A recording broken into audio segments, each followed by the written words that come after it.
Bruh. Boo! You stink! Sixers fans who willingly still watch them on a night-to-night basis are diseased. I am one of them. I watched this basketball game at 10 p.m. at night against the Denver Nuggets, and I gotta say, I would have rather watched 100 hours of Cocomelon than watch this team play an entire quarter of basketball. That was legitimately one of the worst products I've ever seen out of this team, and they should all be ashamed of themselves. No.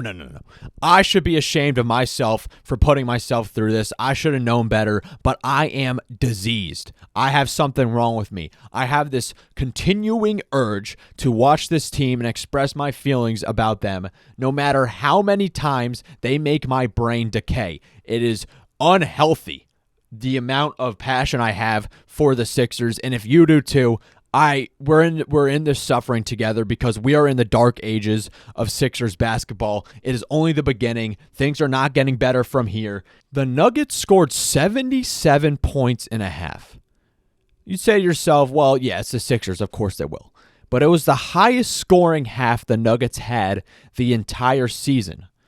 They had 24 points off the fast break in transition points by the half.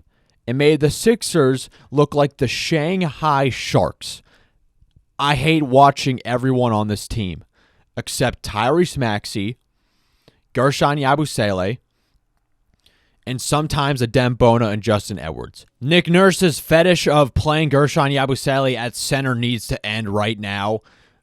He got cooked by Nikola Jokic, and it is doing a disservice to Yabu as a player. He's been one of the most reliable guys on the team, and you're making him look bad by playing him out of position. Once Bona got subbed in with 1:35 left to go, he immediately drew a foul and then got an offensive rebound.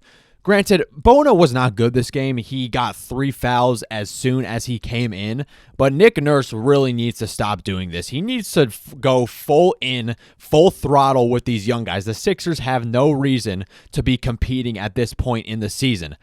Justin Edwards had a couple nice threes, but he was bricking a lot of them too. I still like the confidence from him, but I just wish the Sixers had solidified talent, not relying on guys who were picked in the second round or going undrafted and all that. Like Julian Strawther, a 6'6", 205-pound wing who can catch and shoot threes, finish in transition, defend in transition, and make the right plays. That's what he's done for the Nuggets. He cooked the Sixers the entire night. If there was one play where I could describe the Sixers' effort this game, it would be this one. The Nuggets already had their offense set, and Michael Porter Jr. or Strawther, he took a wide-open three from the corner, and the Sixers were still running in transition. Porter missed it, fortunately, but the ball was a long rebound to Jamal Murray all the way on the left wing. With 3 Sixers players crowding around him, they couldn't even get that. And then Murray zings it all the way to Russell Westbrook, who cuts. Christian Brown cuts. Strawther cuts. Literally every player on the Nuggets cut, except the Sixers. They have concrete attached to their feet.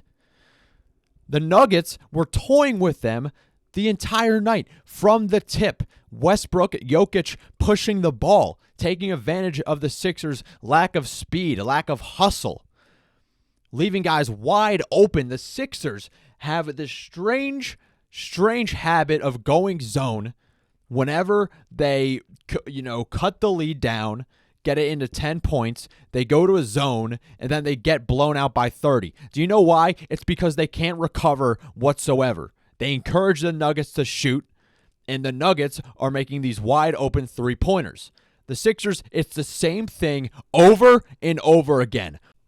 They make these fake comebacks, cut the lead down to 10 by halftime, only to get blown out by 20-plus points by the end because the other team starts to take them seriously and don't want to be the team that gives this garbage Sixers organization the win that they so desperately need.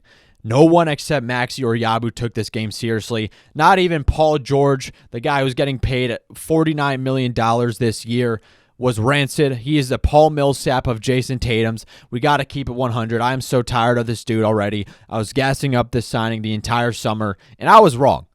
hindsight is 2020, but I was wrong about the Paul George signing.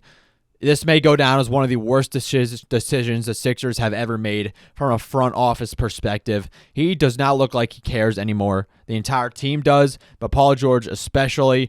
The amount of isolation plays this guy thinks he can make, thinking he's Kevin Durant in his prime, is astounding. I'll display this and summarize this loser energy for you. He comes back into the game after being out for about a quarter's length of time, what it seemed like at least, bricks a contested shot in Christian Braun's face, I think, and then on the other end of the floor gets bodied by Christian Braun, and Braun lays in the easiest layup of his entire career.